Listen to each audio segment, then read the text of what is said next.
Այս պահին մենք զրուցել ենք առաջին լրատվականի սպորտային մեկնաբան Արեն Մկրտչյանի հետ։ Արեն, թեպետ դու երեք ամբողջովին ամփոփ ներկայացրեցիր, հա, պատկերը թե ինչ է տեղի ունեցել ամբողջական տեսաշարերով, ես քեզ կխնդրեմ հակիրճ ամփոփենք այնինչ տեղի ունեցել եւ հիշենք, հա, որ ժամանակացույցով երեք հայ մարզիկների ելույթներ նախատեսված չէին։ Այո, Արմինե, ինչպես նշել ենք, արդեն պայքարի են դուրս եկել Հայաստանի 7 ներկայացուցիչներ եւ նրանցից 5-ը ձախողվել է, պայքարը շարունակում են 69 կիլոգրամ քաշային բռնցքամարտիկ Վլադիմիր Մարգարյանը, ով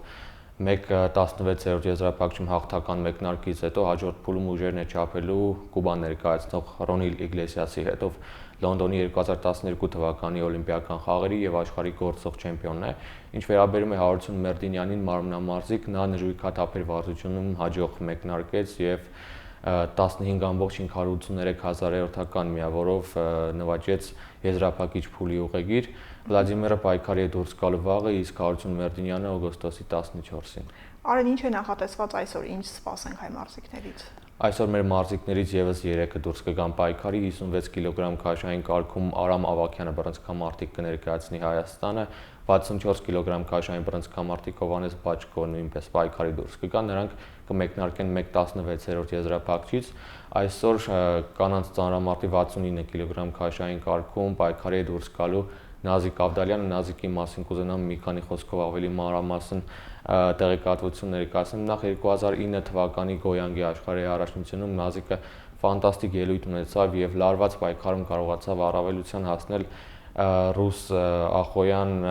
Օքսանա Սլիվենկոյի նկատմամբ եւ դարձավ աշխարհի չեմպիոն։ Դրան հաջորդեց ցավալի ավտովթար, որի արդյունքում Նազիկ Ավդալյանը ստացավ ողնաշարի կոտրվածք եւ լքեց մեծ սպորտը։ Այդ ժամանակ առիթ ունեցա հարցազրույց ունենալ Նազիկի հետ եւ հարցին արդյոք նա կվերադառնա մեծ սպորտ թե ոչ,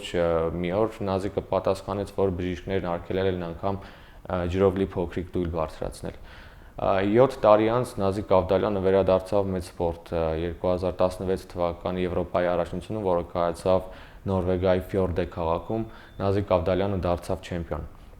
Ճիշտ է, երկամարտի 237 կիլոգրամը ուղիղ 29 կիլոգրամով զիջում էր Նազիկի լավագույն արդյունքը, որը նա ցույց էր տվել 2009 թվականին։ Այդուհանդերձ մարզուհին նշեց, որ այս ընթացքում կանի հնարավոր է բարելավելու արդյունքները եւ օլիմպիական խաղերի ժամանակ ավելի բարձր կիլոգրամներ ցույց տալ։ Անցնենք մեդալների հաշվարկին, հա, Արեն, ինչ փոփոխություն է տեղի ունեցել այսօր, ինչ պատկեր ունենք։ Առաջատարը Միացյալ Նահանգների հավաքականներ 3 երեկոյան Չինաստանի ընտրանին մի քանի ոսկե մեդալ նվաճելուց հետո կարողացավ առաջ անցնել, սակայն դա կարճ տևեց, քանի որ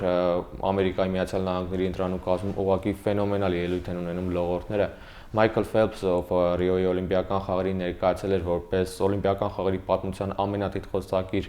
մարզիկ, ուներ 18 ոսկե մեդալ տարբեր մրցաձևերում նվաճած, արդեն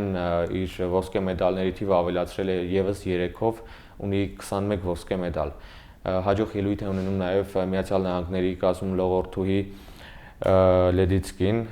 ով եւս 2 ոսկե եւ 1 արծաթե մեդալ է նվաճել։ Այս պահին Միացյալ Նահանգների հավաքականը գլխավորում է մեդալների հաշվարկը 9 ոսկե, 8 արծաթե եւ 9 բրոնզե մեդալներով, երկրորդ տեղում է Չինաստանի ընտրանին 8 ոսկե, 3 արծաթե եւ 6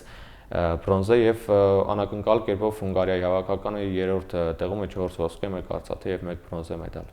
Այսքանը շնորհակալություն Արեն։